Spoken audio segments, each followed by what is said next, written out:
In a moment, I'm going to turn it over to Dave to give you an overview of how to put on a tallit and how to put on tefillin and some of the meanings behind them.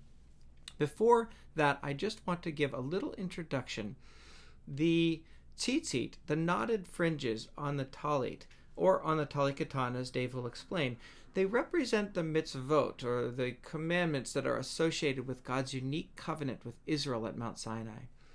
The tallit has become a quintessential symbol of identification with the Jewish people. This is not something to just try on or wear because it looks nice. Its meaning for the Jewish people is very profound. Therefore, it's not seen as appropriate for people who are not Jewish to wear the prayer shawl, simply because putting on the prayer shawl itself is like saying, I'm Jewish. Remember that wearing the tallit does not make someone better or worse or more or less loved by God. It marks Israel's unique covenant with God. When a Gentile follower of Yeshua wears the tallit, it can blur the God-ordained relationship between the Jews and the Gentiles as equals, yet distinct in Messiah. Actually, it can send messages that the tallit somehow makes a Gentile follower of Yeshua more spiritual, and that Gentiles should wear the tallit in order to be closer to God. This is something that we do not affirm. Unlike the yarmulke, the tallit can be seen as a symbol of circumcision itself. When a Gentile puts on a tallit, it's as if he is circumcising himself into the flesh of Israel. And this is not appropriate outside the rare occasion of a supervised, communally ordained conversion process. For more information about this, talk with me, and we have some other materials and things that we can chat about. It's like this scenario. Say Chris comes up to his brother Matt, I'm making these people up, and admires his gold wedding ring. Chris has his own wedding ring, which is equally as beautiful, but nevertheless he asks if he could wear his brother's gold wedding ring. Matt thinks Chris is out of his mind. That ring is symbolic of Matt's covenant with his wife. Matt's wedding band represents a covenantal relationship with his wife, which includes all the responsibilities that he agreed upon when he was married. In his marriage, some of those are very, very specific. They don't make Matt better than Chris. They're brothers. Well, the tallit is like Israel's wedding band. The fringes on the tallit represent the covenantal responsibilities God gave specifically to Israel through the Torah. If a non-Jewish person wears the tallit, he's putting on the wedding band without accepting the marriage contract. It's like saying, I'm Jewish without formally entering the Jewish community. Tefillin, the black leather boxes that contain selections of the Torah, you shall bind them as a sign upon your arm and let them be a symbol between your eyes. Donning tefillin is a profound spiritual experience, and when it's done with the right kavanah and understanding, it's kind of like a bride walking around the groom 7 times. So we bind ourselves to God. We literally wrap tefillin around our arms in the morning and symbolically wrap our hearts with God's words. But again, it's in the context of his covenant with Israel. So tefillin are of the same nature as the tallit, and really shouldn't be worn by Gentile followers of Yeshua. Some Gentiles are uniquely called again to formally convert and become a part of the Jewish people. These people then enter the physical people of Israel and should wear the tallit and tefillin. Lastly, I thought it would be helpful to discuss Yeshua's interaction with the tallit and with tefillin. Tefillin came into use in the late Second Temple era. The practice was widespread by the 1st century. Those who wore tefillin seemed to do throughout the day rather than at distinct prayer times like we do today.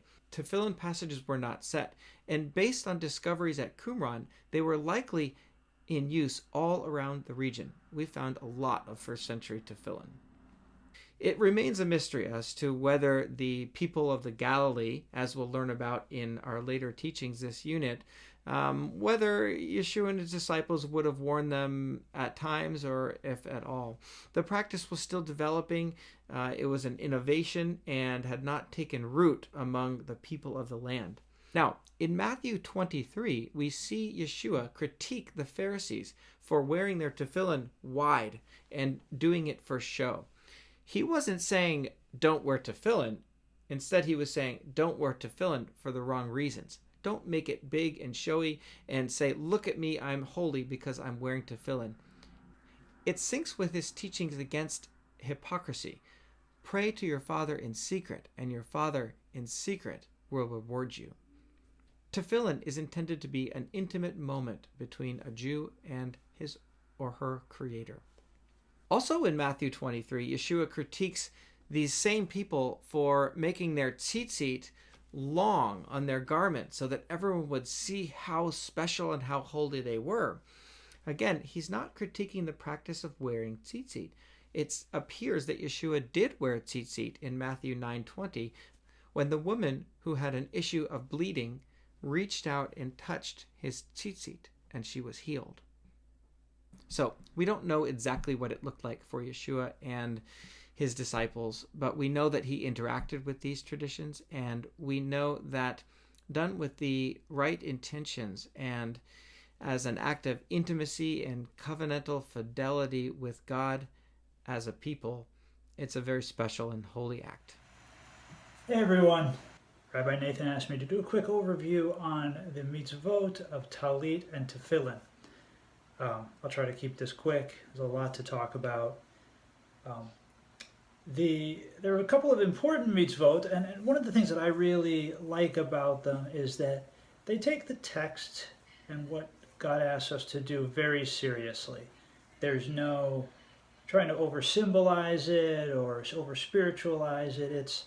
We can think about its meaning, we can think about the symbolism, but first let's just do it as asked. Let's understand how it was meant to be done, and let's try to do it that way.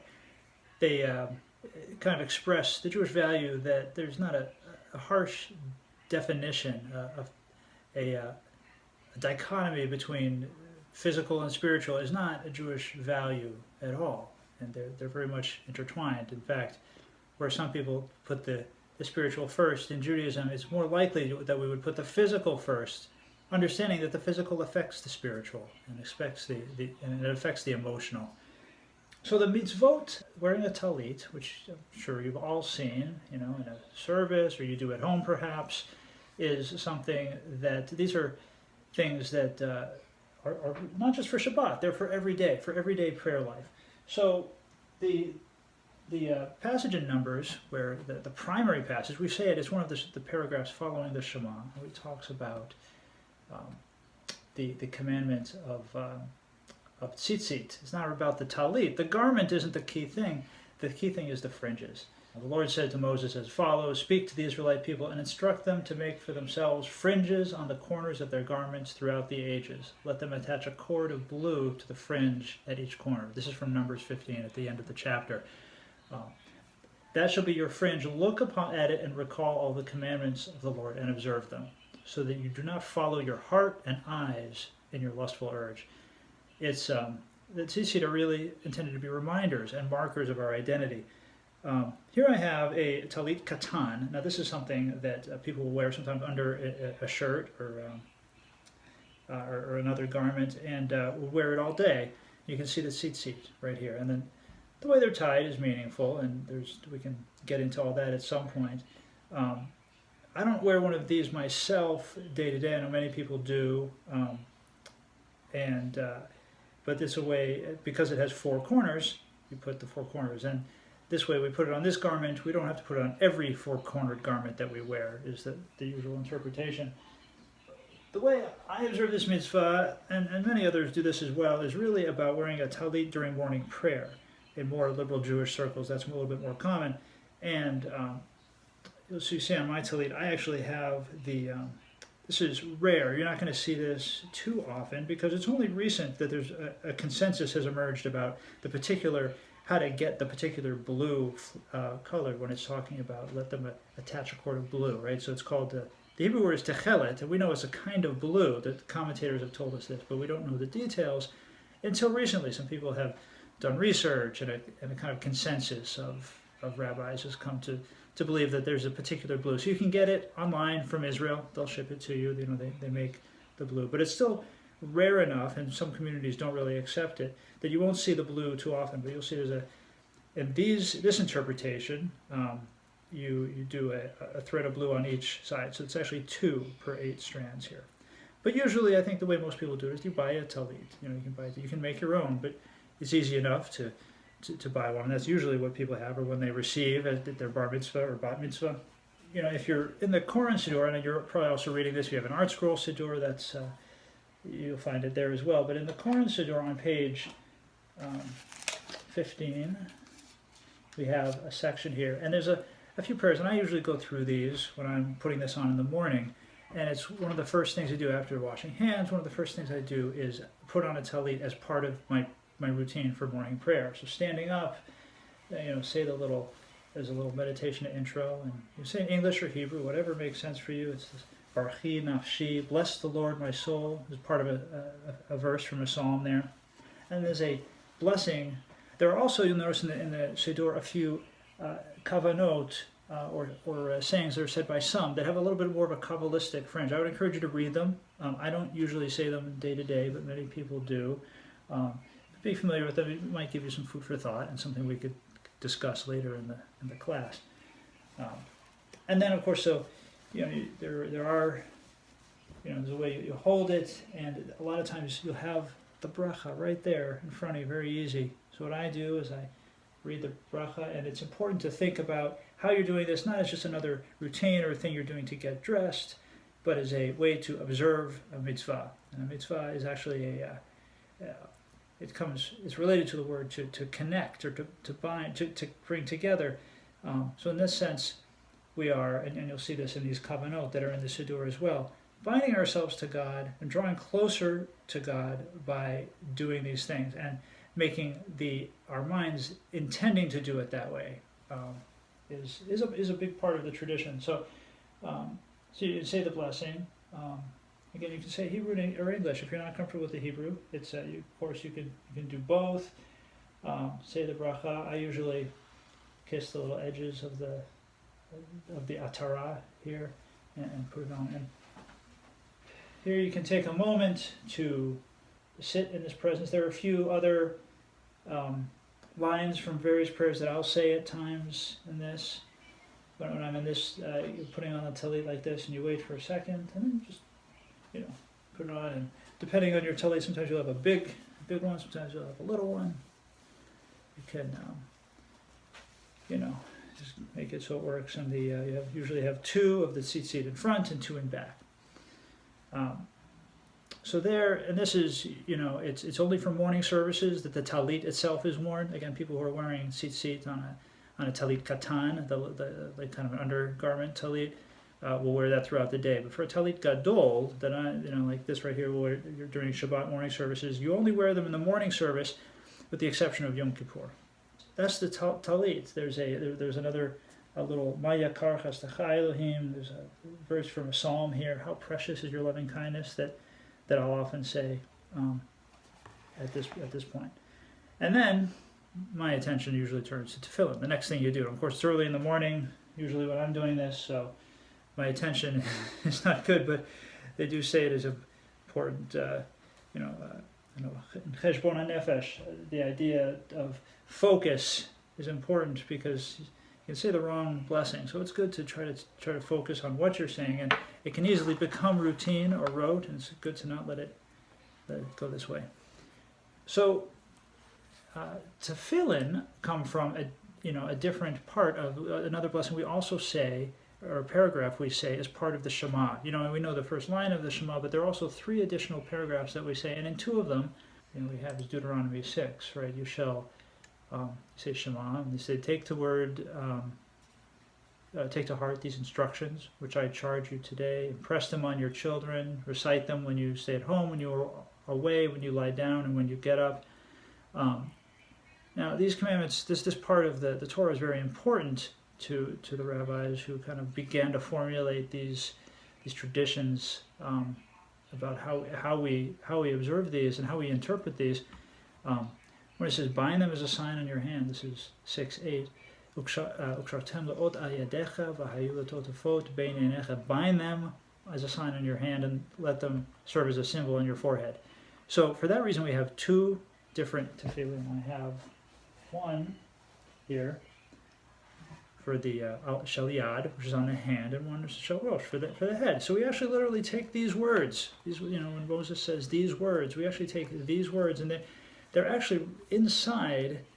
There are scrolls. One of these has 4 scrolls with their 4 different passages of the Torah written in here, and it's not just you can't print it out. It's written on a parchment by a sofer who is trained to write it the proper way, and it's actually inside this little box, which is made of leather and has a leather strap around it.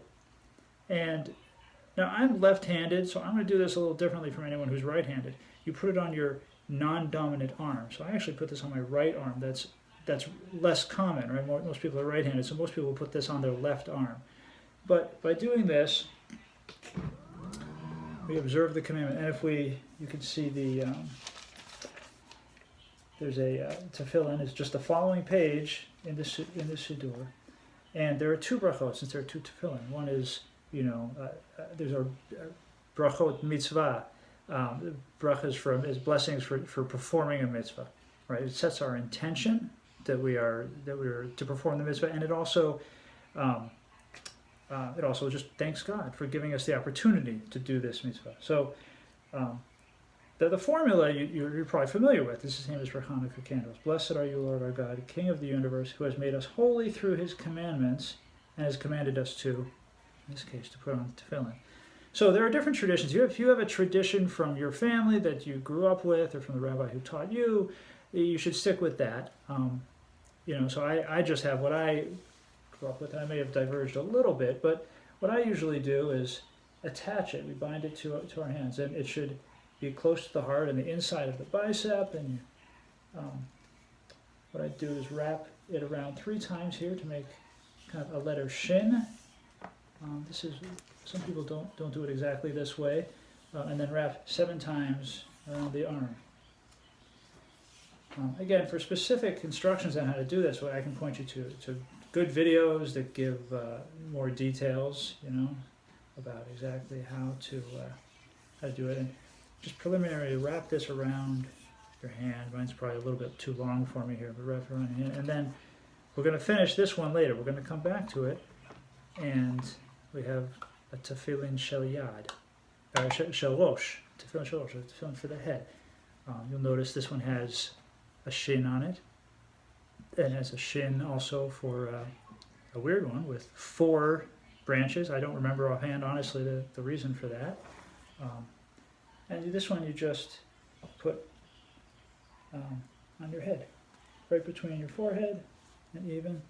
Of course, Rabbi Nathan will describe, will in his editing, will I'm sure find any errors that I have made and correct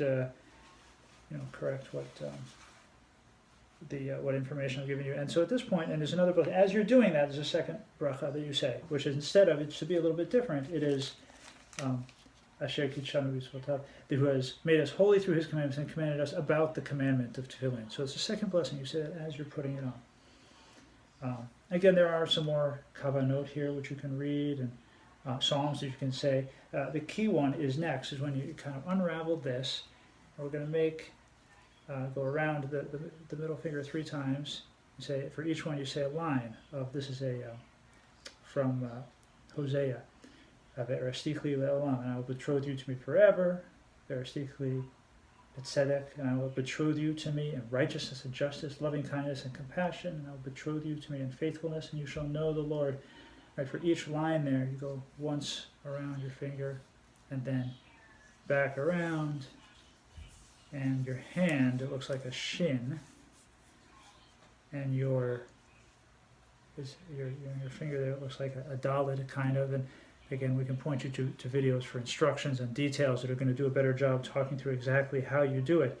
But at this point, you're you have it wrapped around your hand, and you bound these words to the hand, and put them on our foreheads, between our eyes, and this is just how you do it. And at this point, you just move forward with your morning prayers, with the service that moving through your siddur. So this is how we pray, and then at the end, you often take them off. Many people have a custom to tefillin are not worn on Shabbat, and there's a reason for that. That it's considered an oat. It's a sign, and Shabbat is a sign. And you have conflicting signs so Shabbat wins out. So for that reason, on Shabbat and on holidays, and according to some, on the days in the Chol HaMoed, like the non-holiday days of Pesach or Passover or Sukkot, some people don't wear them, especially in Israel.